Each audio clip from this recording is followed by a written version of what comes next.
राजनीति में कई सारी पार्टी के नेता और रूलिंग पार्टी हो चाहे विपक्ष के हो, महापुरुषों के फोटो लगा करके राजनीति करना ये हर देश में और लगभग लगभग हर प्रदेश में और हमारे खासकर भारत में चलन में है। कोई भी पार्टी हो, किसी न किसी महापुरुष का वो फोटो लगाती है और फिर वो दावा करती है कि हम उनकी राह पे चल रहे हैं, हम उनके विचारों पे चल रहे हैं। इन्हीं सब मुद्दों पे बातचीत करने के लिए हमारे साथ में अमित आजाद जी हैं। उनका स्वागत करता हूं मैं प्राइम भारत न्यूज पे। और दर्शकों, मैं आपको बताना चाहता हूं कि हम लोग आज उन बातों पे चर्चा करेंगे कि राजनीतिक पार्टियां क्या जनता को, क्या जो शहीद हुए हैं, जो क्रांतिकारी थे देश के, जिनकी शहादत के बदौलत हम आज एक खुली हवा में सांस ले रहे हैं, अच्छे परिवेश में हैं, कितने कोड़े, कितनी प्रताड़ना के बाद में वो ये आजादी के हम परिवेश में यहाँ पर जी रहे हैं, क्या प्रताड़ना उनको मिली थी, क्या उनको सिर्फ हम एक फोटो तक ही सीमित कर सकते हैं। उनके फोटो को लगा करके राजनीतिक पार्टियां वोट मांगती हैं और जो उनके वारिस हैं, जो उनके परिवारीजन हैं, उनके संग क्या चीज कैसे इंटरफेस होता है, कैसे उनका संग व्यवहार होता है, क्या जो उनका वास्तविक सम्मान है या क्या उनकी जो मांगे हैं उन पर किस तरीके के अलग अलग पार्टी के नेता, अलग अलग राजनीतिक दल कैसे उसका जो है रिप्लाई करते हैं, कैसे उनको जो है ट्रीट करते हैं। इन सब मुद्दों पर बात करेंगे। तो अमित जी, मैं आपसे ये जानना चाहता हूँ कि तमाम सारी पार्टियां हैं और वो जो है क्या कहते हैं फोटो लगा देती हैं, जैसे वो आपके चंद्रशेखर आजाद जी हो, भगत सिंह हो और तमाम सारे महापुरुष हैं। तो क्या आपको लगता है कि जब फोटो लगा करके वो उनके संग न्याय कर रहे हैं जनता के साथ में भी, और एज ए आप एक उस फैमिली के बहुत महत्वपूर्ण सदस्य भी हैं, तो इसलिए मैं आपसे भी जानना चाहता हूँ। जी। हाँ, देखिए, फोटो लगाने का जैसा चित्र के लिए आपने कहा, जी जी तो जी। चित्र तो लगाना यूं है कि हमारा जो व्यक्तित्व है, पहले तो हमें या वो संगठन का आईना होता है एक तरह से। ठीक है। जिन लोगों ने भी या जिन पार्टियों ने,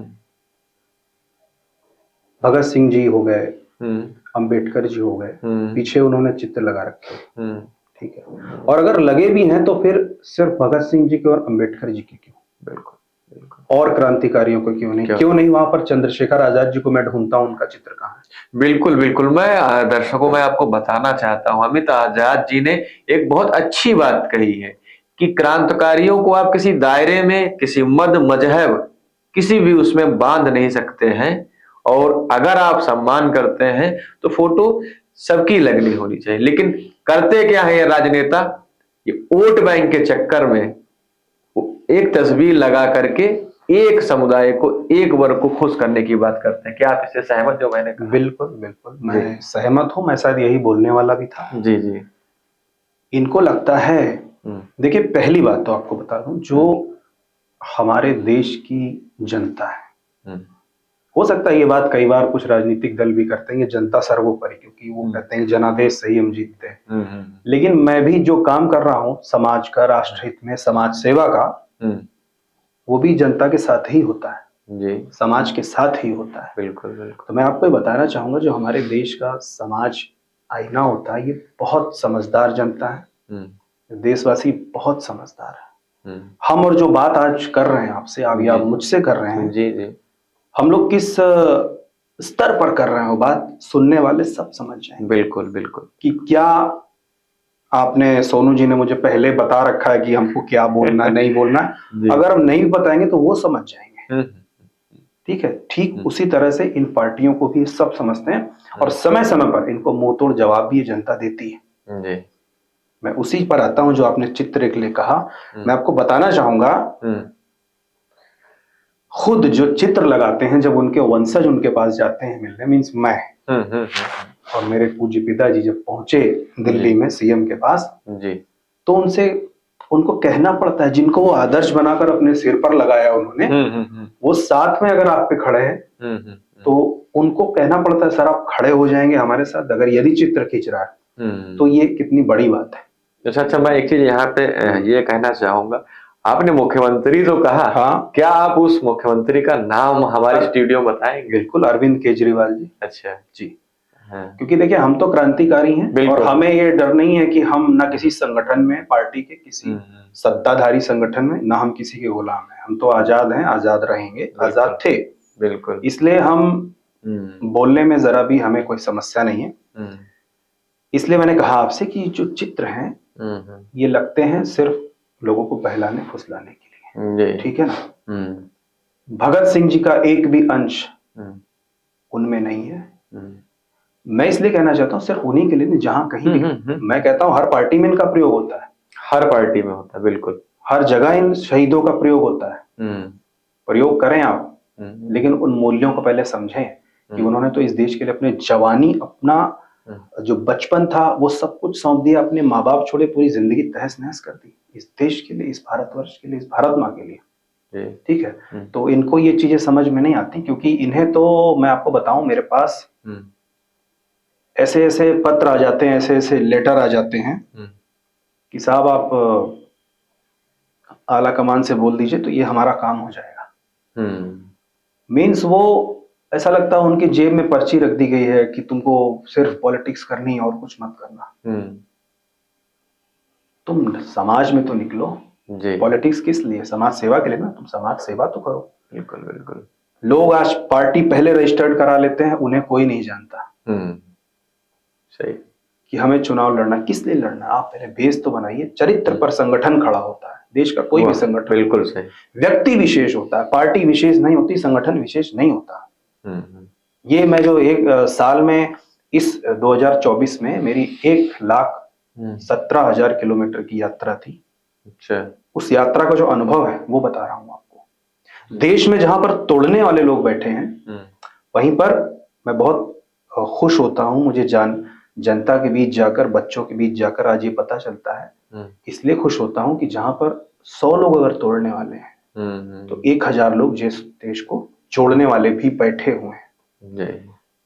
उनमें से एक आप भी, जैसा आपके साथ में बैठा हूँ, क्योंकि मेरे जो ये विचार हैं जो आजाद जी के समय से चले आ रहे हैं, आप जनता तक पहुंचा रहे हैं, इसलिए मैं आपको भी उसमें जोड़ रहा हूँ। जी जी बिल्कुल।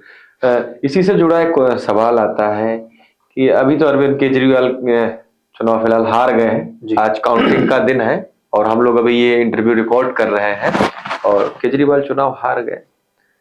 अब वो केजरीवाल के बारे में तो बात हो गई है, हम आते हैं यूपी में। चाहे समाजवादी पार्टी हो, चाहे उससे पहले बहुजन समाज पार्टी की सरकार रही है, और वर्तमान में पिछले 7 सालों से योगी जी की सरकार रही है। मुझे लगता है लगभग मुलाकात इन पार्टियों के नेताओं से आपकी हुई होगी। तो इन तीनों पार्टियों में आजाद जी के लिए, आचार्य जी के लिए जो भी आपने कुछ उनसे अनुमोदन या आपने जो भी प्रार्थना पत्र दिए, तो उस पर किस तरीके का, किससे किसका क्या रिस्पांस आया, कुछ ये बताइए चाहते हैं। देखिए, जो प्रतिमा के लिए हमने अपने स्मारक के लिए जी, क्योंकि देखिए हम लोगों को किसी भी पार्टी और राजनीतिक दल से मिलने या गुलदस्ता देने की हमें कोई आवश्यकता पड़ती नहीं, बिल्कुल ना कभी पड़ी, ना हमारे परिवार में कभी इस तरह का कुछ रहा कि हम राजनीति की तरफ आकर्षित हो। जी जी जी। लेकिन एक जरूरत ऐसी कभी कभी पड़ती है समाज के लिए या देश के लिए, किसी व्यक्ति के लिए हमको मिलना पड़ता है कि वो काम इस देश का या प्रदेश का सीएम ही कर सकता है या देश के पीएम कर सकता है ना। तो कभी कभी तो हमारे ही प्रदेश की जो सरकारें हैं, मैं बता रहा हूँ चूंकि हमारी जो बात है वो हर तरह से आजाद जी शहीदों से ही लिंक है, ठीक है ना। तो हम जब इनसे मिलने का प्रयास करते थे, जो हमारे ही प्रदेश, उत्तर प्रदेश की बात आपने, उत्तर प्रदेश,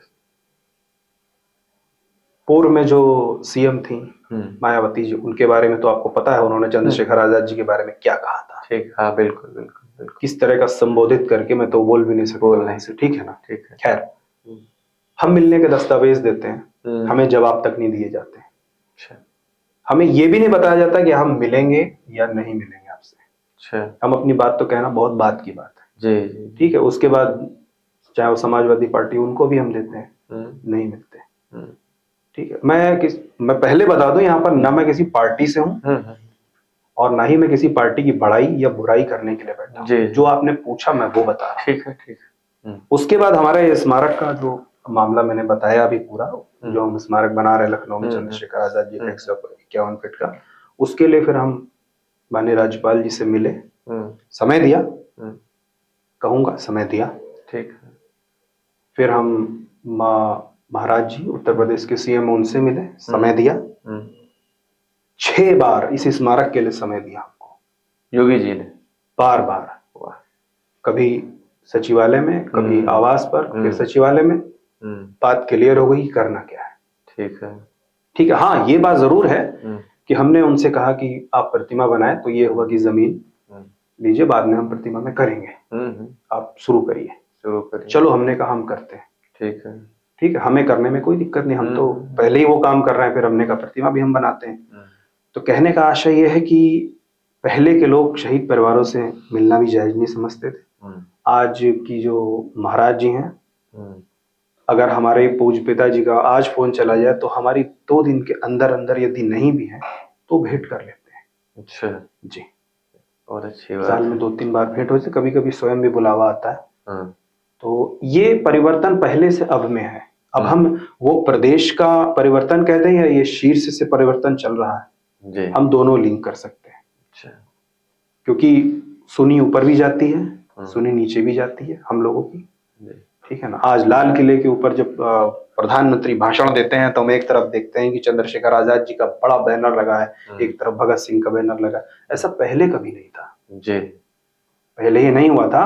और हम जहां पर बैठे हैं, ये जगह यहाँ से करीब करीब काकोरी होगा 13-14 किलोमीटर। हाँ, 13-14 किलोमीटर। हाँ, जिस जगह पर काकोरी केस की अभी हमने बात भी करी थी आपके साथ जी, वहां पर जब काकोरी दिवस होता था या आजाद जी का बलिदान दिवस या कोई भी उससे जुड़ा शहीदों का, अब आप जाकर के देखो मेला लगता है वहां पर। जी, खुद सीएम का हेलीकॉप्टर जाता है। हाँ, बिल्कुल। उसके पहले वही जगह थी, वही सब कुछ था, कोई पूछने वाला नहीं था। जी, तो ये वो चीजें हैं जो एक शहादत के लिए जिन्होंने बलिदान दिए, उनके तरफ ये चीजें मतलब खुल करके आई हैं। उसको जरूर मैं कहूँगा। अच्छा, जब दूसरी चीज, जैसे आपने एक बता दिया कि योगी जी मिलते हैं, 5-6 बार समय दिया आपकी फैमिली को, आप व्यक्तिगत ऐसे जब मिलते हैं मुख्यमंत्री जी से हमारे, तो क्या लगता है आपको शहीदों के परिवार की जो तरफ, जैसे अभी केजरीवाल को आपने कहा कि केजरीवाल खड़े नहीं है, वो शहीद के परिवार का सदस्य खड़े नहीं हुए तो एक बात है, बातें तो बहुत सी हैं। हाँ हाँ हाँ, और अच्छा। वो मैं करूंगा फिर वो ही होगा कि ये राजनीति की बात ज्यादा नहीं, करते हैं। ये चैनल हमारा एक स्वतंत्र प्लेटफॉर्म है, और अगर आप बताना चाहते हैं तो उस चीज को भी आप शेयर करें, ताकि पब्लिक जाने कि केजरीवाल जी जो है वो पीछे फोटो लगा लेते हैं, अपने को सबसे आम आदमी बनने का जो दिखावा करते हैं। चाहे तो आप उसके बारे में भी बताएं। ठीक है। तो योगी जी से जब आप मिले, तो केजरीवाल में और योगी जी के मिलने में आपको क्या बदलाव दिखा कुछ? देखिए, पहले तो ये 2 नाम के मैं कंपेयर ही नहीं कर सकता। हाँ, बिल्कुल बिल्कुल, ठीक है। एक वो अलग इज्म होता है ना, तो तुलना ही नहीं। पहली बात ठीक, कहाँ वो एक दिल्ली, कहाँ ये एक देश के बराबर प्रदेश है ना। ठीक है, बात ही है। लेकिन फिर भी आपने पूछा है तो मैं यही कहूंगा कि जिस प्रदेश को उनसे जो मैं मिलता हूँ, जो ये लगता है कि जैसे कोई फाइल हम देते हैं किसी मंत्री को, तो वो ठीक है, देखते हैं, इसको पढ़ के हम बताएंगे जैसा भी होगा। तो फाइल पूरी देखते हैं, आपकी पूरी समझते हैं। मैं उनको ही नहीं कहूंगा, हमारे देश की जो राष्ट्रपति जी हैं, करीब करीब 34 मिनट हमारी भेंट चली। अच्छा, हमसे पहले जो लोग गए थे वो 2-2 शायद 10-10 मिनट में चले गए थे तो राष्ट्रपति जी के साथ। और मुझे नहीं लगता कि मेरे जीवन काल में सबसे जिस संवेदनशीलता से उन्होंने हमारी बातें सुनी और क्रांति के इतिहास को जितना जो महामहिम द्रौपदी मुर्मू जी जानती हैं, जितना हम जानते हैं, बराबर से बराबर वो बात कर रही थी। तो वो हमारे शहीदों के बारे में भी बहुत कुछ जानती हैं, काकोरी के विषय में जानती हैं, अच्छा। भगत सिंह जी के बारे में जानती हैं। हमारा ये इसको पूरा उन्होंने समझा, स्मारक को समझा। और जब हम इसको वो कर लेंगे, बना लेंगे, तो आने का भी उन्होंने चूंकि उद्घाटन में हमें वादा भी किया। अच्छा। ठीक है, तो मैं कह सकता हूँ कि वहां भी शीर्ष में भी बहुत ही देशभक्त लोग बैठे हैं, और प्रदेश में भी महाराज जी जिस प्रदेश को एक डंडे की जरूरत थी वो डंडा उन्होंने दिया। अच्छा। यूपी बिहार लोगों ने कहा यूपी बिहार से आया हूं। अभी यूपी से दोनों स्टेट को अलग अलग किया उन्होंने। ठीक है ना, तो जो नाम एक लोगों ने धब्बे बना दिए थे यूपी बिहार वाले, अभी ऐसा नहीं है। अच्छा। अभी यहाँ महाराज जी का डंडा चल रहा, वो चलना चाहिए। इसको डंडे की जरूरत थी। आपने देखा होगा अपराधी हाथ जोड़ रहे हैं, अभी मेरे को सरेंडर करना है। तो ये जरूरी है। अच्छा, आप मतलब ये आप मानते हैं कि कानून व्यवस्था में व्यापक सुधार है। कानून व्यवस्था ही तो चाहिए, और कुछ नहीं चाहिए। बाकी तो सब हम लोग कर लेंगे। जी जी बिल्कुल। हम लोग का आरक्षण ही सबसे बड़ा है, भगवान ने देकर के भेजा है। बिल्कुल। ठीक है ना, हम सब कर लेंगे। कानून व्यवस्था से हम सुरक्षित हैं, तो हम सब कर लेंगे, कोई भी स्टेट हो। सुरक्षा बहुत बड़ा दायित्व है। जी जी। ठीक है, तो मुझे लगता है सुरक्षा व्यवस्था बहुत अच्छी है, शासन भी उनका बहुत अच्छा है, और शहीदों के लिए भी आगे भी काफी काम वो कर रहे हैं, आगे भी होंगे मुझे लगता है। देश में एक और राजनीतिक दल है जिसको कांग्रेस कहा जाता है, वो भी क्या कहते हैं राजनीतिक में है, कई स्टेट में सरकार भी है। राहुल गांधी जी बड़े नेता हैं।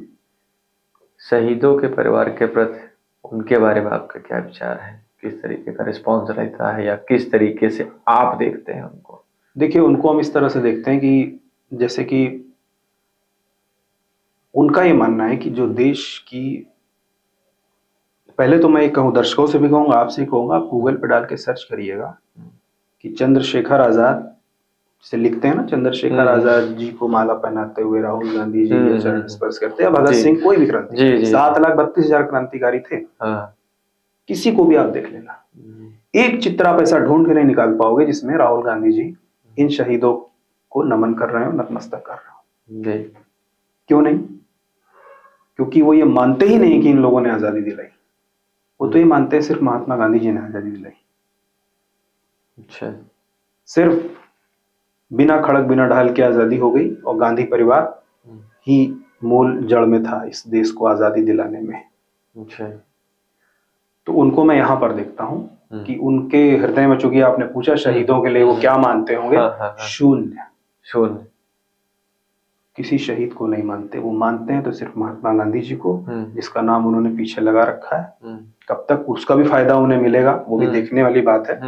सब जनादेश के आगे हैं, मैं भी, आप भी, सब पॉलिटिकल पार्टी में कोई भी हो। बिल्कुल बिल्कुल। ठीक है, बाकी उनको ईश्वर और सद्बुद्धि दे, देश के लिए काफी कुछ कर पाए जिस प्रयास से वो लगे हुए हैं। लेकिन शहीदों के नाम पर तो मैं शून्य कहूंगा। उस पार्टी में दूसरा भले कोई करता हो, चूंकि आपने राहुल गांधी जी का नाम लिया है, और शायद आपने इस लिया कि जो शीर्ष करेगा वही शीर्ष नेतृत्व सारा करेगा, ऊपर से लेके पंचायती तक, है ना? जी जी बिल्कुल बिल्कुल। तो वो उनमें शहीदों के लिए वैसी कोई चीज कभी मैंने देखी ही नहीं, तो क्या बात करूं।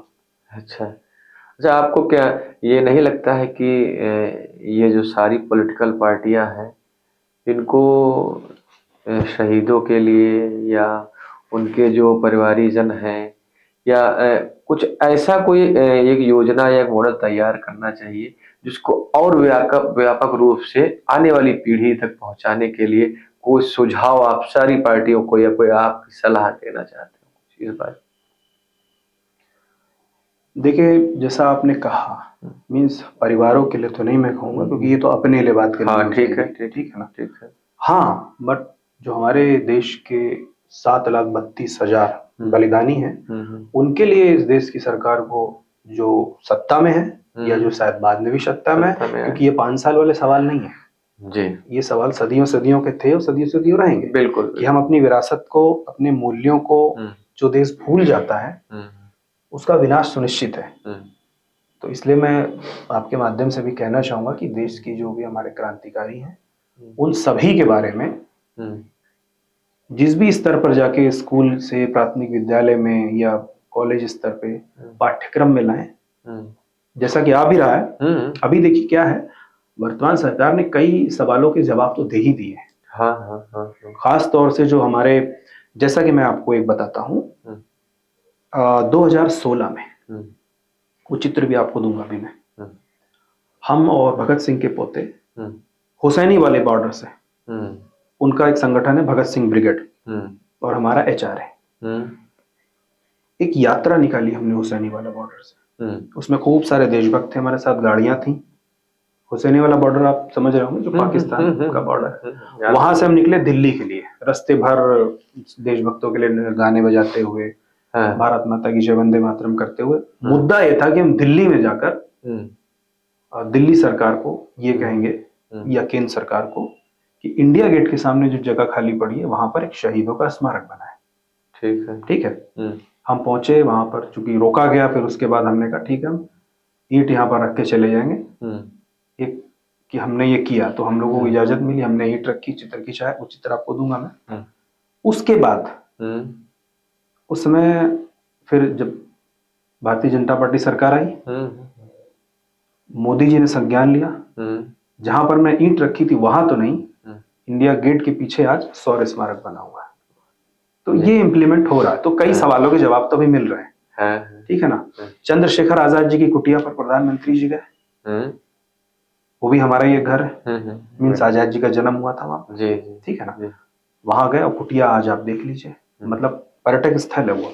पहले टूटी फूटी थी, और वो बहुत सुंदर झाबुआ मध्य प्रदेश में जगह है। क्योंकि आपको पता होगा चंद्रशेखर आजाद जी का जो पैतृक है उत्तर प्रदेश से था।